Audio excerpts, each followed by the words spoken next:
So I'm just out here in my garden and looking around at all the work to be done. There's a garden that we did not clean up last year at all. We did, however, plant this bed with garlic and this bed with shallot.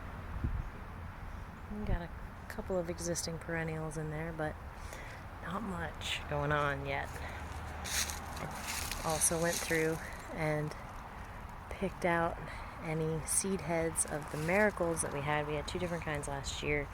Really short marigold seed heads that I just pulled off now, and taller ones that were about maybe 4 to 5 feet tall. They were kind of awesome. So we're just going to break open those seed heads, harvest the seeds inside. Hopefully they will germinate and do just fine. This is where we grow our seeds. We use metal racks, use two different kinds of lights. And right now, we are growing just some of the cold weather stuff. And we'll separate all these out into 3-inch pots soon on their own, other than the onions and the spinach. And these are our experiments. Now, our experiments are tomatoes that we have grown from seed through the winter that are dying off, and our basil that has gotten monstrous. Poor basil, it's very tortured. So what kind of lights do we run in our seedlings? We run 3 lights on each shelf, 2 shop lights that you can see back, and then 1 LED strip from Amazon. It's kind of a cheap way to do it, but it brings us to 8,000 Kelvin and 6,000 lumens per shelf. So where 10,000 Kelvin is considered like daylight, and lumens from the sun are like in the hundreds of thousands, I think. So we just want to make sure that the seedlings have the appropriate, equivalent of daylight that they would have in nature if growing conditions were perfect. We also see that, my leek seeds are doing okay, but my onion seeds are not. Lonely onion. Hey, lonely onion. Well, I got some red onions back there that are doing okay. A couple more yellow onions.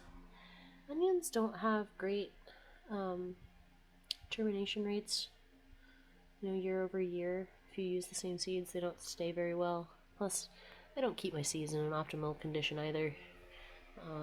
We did go ahead and start 3 kinds of tomatoes: San Marzano, Tess's Landrace Currant, and Amana Orange, all from Emma Gardner this weekend. And those are multi-sown solo cups with multiple seeds in each, and then we will transplant them into larger pots as they emerge. We also went ahead, we're now about 10 weeks out from last frost, and we went and sowed bachelor's button from seeds that we had collected from last year, calendula that we collected from last year, and this will be our first season of growing straw flower because we want to do some arts and crafts. So we also thinned our cabbages to about 2 to 3 plants per 3-inch pot, and we will probably be thinning them even more, or at least separating them out and planting them in the ground here in just a couple more weeks when they're just a couple leaves taller. So little baby celeries are doing well. Hey, little baby celeries. They're pretty cute there. Here we've got these beautiful Swiss chards. I think we'll end up transplanting the Swiss chards, the lettuce, the spinach, and the cabbage here in just a few more weeks. And look at that little friend. Hey, buddy. Knock, knock. Who's there? Chicken. Well, thanks everybody for watching. You can come along with us for the 2022 growing season on Devonshire Farm, where we're growing our little family farm on a budget.